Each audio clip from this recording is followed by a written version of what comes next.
2022 का सेमीफाइनल मानकर पूरी ताकत से चुनावी मैदान में उतर चुकी है। अमरोहा की नौगावा सादात विधानसभा सीट पूर्व मंत्री और क्रिकेटर रहे चेतन चौहान के निधन के बाद खाली हुई थी। भाजपा ने इस सीट पर चेतन चौहान की पत्नी संगीता चौहान को अपना प्रत्याशी बनाया है। आइए जानते हैं यहां क्या है चुनावी माहौल और क्या है यहां के चुनावी मुद्दे।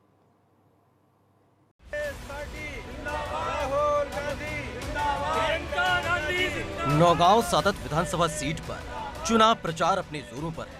आम जनता दिनचर्या की कामकाज में मस्त मगन है। उधर प्रत्याशी वोटर्स को आकर्षित करने के लिए अभियान में जुटे हैं। सबसे पहले मिलवाते हैं आपको भाजपा की प्रत्याशी संगीता चौहान से। संगीता चौहान पूर्व मंत्री और क्रिकेटर रहे चेतन चौहान की पत्नी है, लिहाजा सहानुभूति लहर उनके पक्ष में जाने का अनुमान है।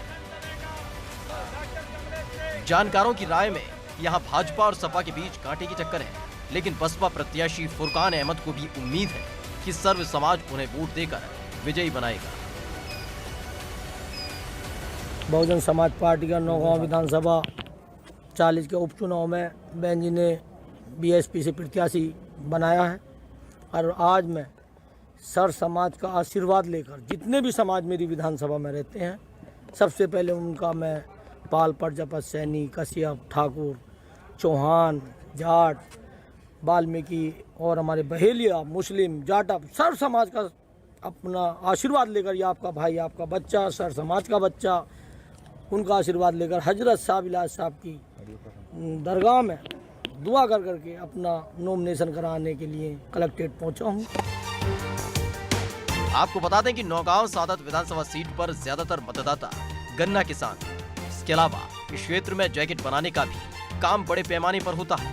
यहाँ बीड़ी मजदूर और हैंडलूम कार्य से जुड़े लोग भी बड़ी तादाद में रहते हैं। 2017 के विधानसभा चुनाव में यहाँ जावेद अब्बास आब्दी दूसरे स्थान पर थे और भाजपा के चेतन चौहान ने जीत हासिल की थी। अब देखना है कि उपचुनाव में इस बार क्या नतीजा सामने आता है।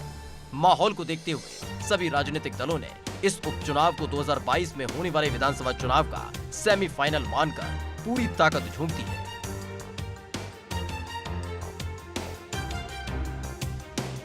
अमरोहा की नौगावा सादात विधानसभा सीट पर उपचुनाव हो रहे हैं। ये चुनाव यहाँ पर इस विधानसभा का तीसरा विधानसभा का चुनाव है, क्योंकि 2012 में पहली बार नौगावा सादात विधानसभा सीट पर चुनाव हुआ था। 2012 के चुनाव में समाजवादी पार्टी ने इस सीट पर जीत हासिल की थी, लेकिन 2017 में भारतीय जनता पार्टी के चेतन चौहान ने यहाँ से जीत हासिल की थी, जिसके बाद वो योगी सरकार में मंत्री बने थे।